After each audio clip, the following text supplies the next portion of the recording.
It's certainly a positive sign that the two sides are back to talking, but Mr. Trump undercutting any negotiations even before they begin certainly is not a very good sign.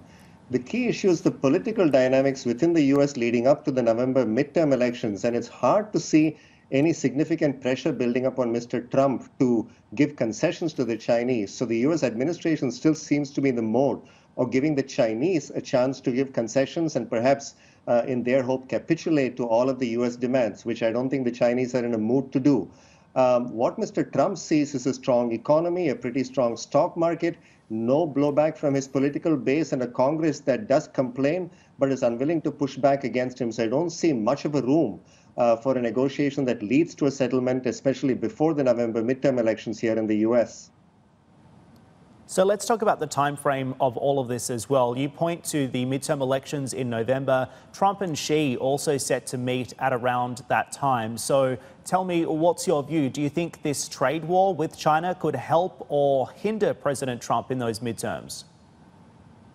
My view is that it is playing quite well with his political base, although the pain of tariffs is certainly beginning to be felt. In fact, the US Trade Representative is holding hearings on the tariffs, and the number of people who've signed up as petitioners to be heard means that the hearings are going to stretch out for far more days than in any other event in recent history with the USTR. It suggests that the Chinese tariffs and other tariffs are beginning to have an effect on the US economy, but still Mr. Trump does retain political support among his base, and I don't see that support eroding anytime soon. What Mr. Trump seems to be doing in addition is trying to take China and other countries to task for what he sees as competitive devaluations.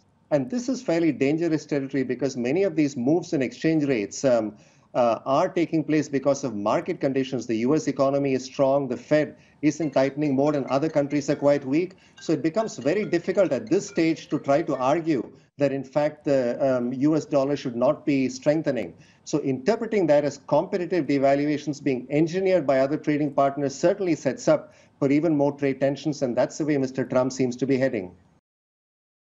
Still watching? Perfect. Click here to watch another great video from CNBC International. Oh, and don't forget to subscribe.